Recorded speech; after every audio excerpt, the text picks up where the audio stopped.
Комуникационният посредник е специалист, който подпомага комуникацията между съда и полицейските органи и хора, чиято комуникация е затруднена, включително и тяхното разбиране.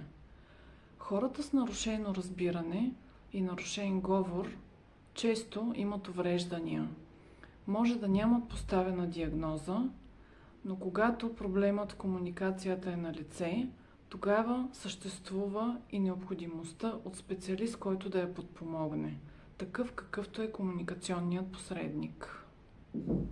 Комуникационните посредници са външни независими експерти, които могат да бъдат назначени от съда в дела, където участници са хора с затруднена комуникация.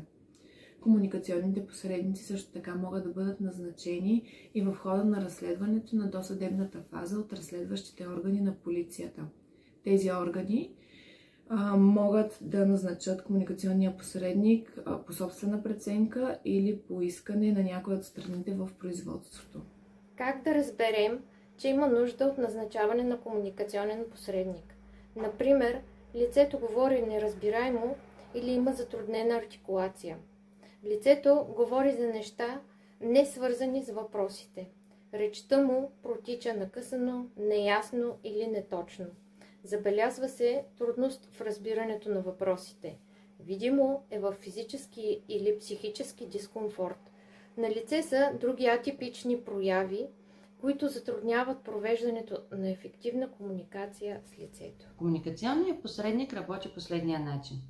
Първо се среща с лицето и изготвя оценка на комуникативните му умения и бариерите пред правосъдната система във връзка с провеждане на ефективна комуникация. След това изготвя доклад с препоръки за провеждане на ефективна комуникация към разследващите органи или съответно към съда. Ако е нужно, комуникационният посредник участва в реално време в процесуалните действия и фасилитира комуникацията между органите и лицето. Комуникационният посредник мисли единствено за комуникативните нужди на лицето в контекста на конкретното дело с цел провеждане на ефективна комуникация между него и съда, съответно разследващия орган.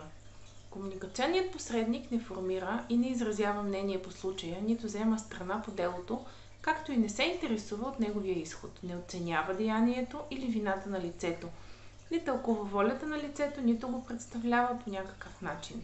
Фигурата на комуникационния посредник е изключително важна за реализирането правото на справедлив процес за хората с проблеми в комуникацията в трудна ситуация, каквато се създава с съда и полицията.